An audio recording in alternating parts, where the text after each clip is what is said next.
এবার ঢাকা অচল করতে অবরোধের ঘোষণা দিয়েছে 7 কলেজের শিক্ষার্থীরা।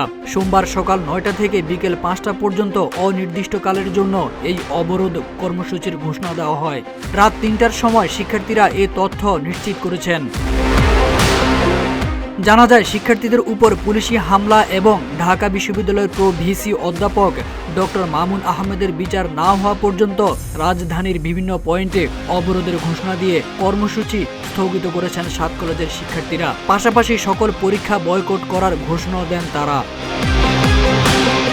এর আগে রোববার সন্ধ্যায় 5 দফা দাবি নিয়ে 7 কলেজের শিক্ষার্থীরা প্রো ভিসির সঙ্গে আলোচনা করতে গেলে তিনি দুর্ব্যবহার করেছেন বলে অভিযোগ করেছেন আন্দোলনকারীরা।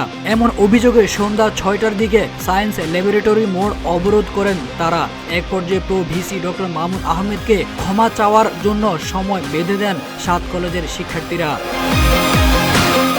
তাতে সাড়া না পেয়ে রাত 11টার দিকে ঢাকা বিশ্ববিদ্যালয় এলাকায় প্রো ভিসির বাসভবন ঘেরাও করার ঘোষণা দিয়ে মিছিল নিয়ে যান 7 কলেজের শিক্ষার্থীরা। খবর পেয়ে ঢাকা বিশ্ববিদ্যালয়ের শিক্ষার্থীরা আগে থেকে নীলক্ষেত সংলগ্ন ঢাকা বিশ্ববিদ্যালয়ের মুক্তি ও গণতন্ত্র তরুণ প্রবেশমুখে অবস্থান নেন।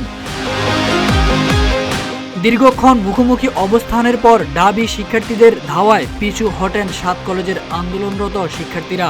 এক পর্যায়ে পুলিশের ধাওয়া ও সাউন্ড গ্রেনেডের মুখে 7 কলেজের শিক্ষার্থীরা ঢাকা কলেজের সামনে এসে অবস্থান নেয়। পরে তারা আবারও সংগঠিত হয়ে ঢাকা বিশ্ববিদ্যালয়ের শিক্ষার্থীদের ধাওয়া দেন। ঢাকা মেডিকেল কলেজ হাসপাতালের তথ্য অনুযায়ী সংঘর্ষের ঘটনায় আহত হয়ে হাসপাতালে ভর্তি হয়েছেন কয়েকজন শিক্ষার্থী। এদের প্রত্যেকেই ঢাকা বিশ্ববিদ্যালয়ের শিক্ষার্থী। ঢাকা মেডিকেলের জরুরি বিভাগ গণমাধ্যমকে এ তথ্য নিশ্চিত করেছেন। এদিকে পরিস্থিতি নিয়ন্ত্রণে নিউ মার্কেট এলাকায় 4 প্লাটুন বিজিবি মোতায়েন করা হয়েছে বলে জানিয়েছে বাহিনীটির সদর দপ্তর।